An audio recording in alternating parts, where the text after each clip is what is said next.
Some mornings begin with laughter and end with something you can't name. My name is Ines, and the ocean has always been easier to talk to than people. The storm passed during the night, leaving the world washed and new. The sky stretched clean, the sand dark and heavy, waves curling like half-forgotten words. By 7, I was already at the surf shack, waxing boards, breathing salt. That's when she arrived, hair tied messily, sneakers sinking into wet sand, holding her rental board like it was an oversized question. "Hi," she said. "You're the instructor, right?" "Unfortunately," I smiled. "You're Laura?" She nodded, nervous but smiling back. "First time. Please don't let me die." "I'll try," I said. "No promises." The waves were gentle that morning, forgiving, like they understood clumsy beginnings. I showed her how to balance, where to look, how not to fight the water. She fell 3 times in 5 minutes, and each time came up laughing, wiping salt from her eyes. "You're not supposed to enjoy falling," I said. "Maybe I just like starting over," she replied. The sun climbed higher, light scattering on the surface. I watched her try again and again, stubborn and bright, the kind of person who turned mistakes into rhythm. Finally, she managed to stand for 3 glorious seconds before diving face first into the foam. When she surfaced, she was laughing so hard I couldn't help joining her. "Perfect form," I teased. "Was it?" "Absolutely," I said, in another sport. By noon, the beach had emptied. The air shimmered with heat. The tide was pulling in slow and soft. She dropped her board, sat beside me in the sand, shoulders glistening with salt. "You live here all year?" she asked. "Yeah, it's quieter when the tourists leave." "Doesn't it get lonely?"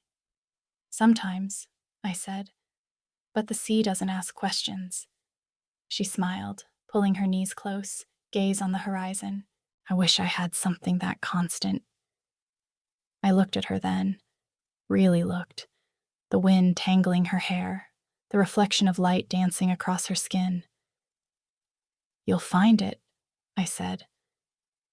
"Maybe I already did," she whispered. The tide crept closer, touching our toes, as if the ocean wanted to hear the rest. By afternoon, the beach had gone quiet. The tourists vanished, leaving behind footprints and the sound of the wind shifting through the dunes. The sea glittered, lazy and bright, pretending it hadn't been wild only hours ago. Laura sat next to me, tracing shapes in the sand with her finger. Her laughter from earlier had softened, replaced by something slower, heavier. "Do you ever get tired of this?" she asked. "Of what?" "Of being the one who stays." I looked at her, skin sunlit, hair damp, the corner of her mouth trembling like she wasn't sure if she was smiling or confessing. "The ocean changes every day," I said, "so technically, I never stay in the same place twice." She nodded. "That's what people say about love, too." For a moment, neither of us spoke. The only sound was the tide, coming in, going out, endless. She leaned back on her hands, eyes half closed, the wind brushing her collarbone. "I left home to feel free," she said quietly. "But sometimes I think I just wanted to disappear." I drew a small line in the sand with a seashell. "Disappearing's easy. Coming back, that's harder." When she turned to me, the light hit her face just right. Gold, soft, impossible. "You sound like you've done both," she said. "Maybe," I admitted. "Maybe that's why I teach people to stand on waves. It's the only thing that makes falling feel beautiful." She smiled, but her eyes didn't move away. "So, what happens after you fall?" "You wait," I said, "and let the sea decide if you deserve to stand again." A gust of wind carried the scent of salt between us. She brushed a strand of hair from her face, her fingers pausing, hesitating, just long enough for the silence to change its shape. The water reached us, cool against our legs. She dipped her hand into the foam, letting it run through her fingers. "You know," she murmured, "I think the ocean's jealous of you." "Why's that?" "Because you don't look afraid of it." I didn't answer.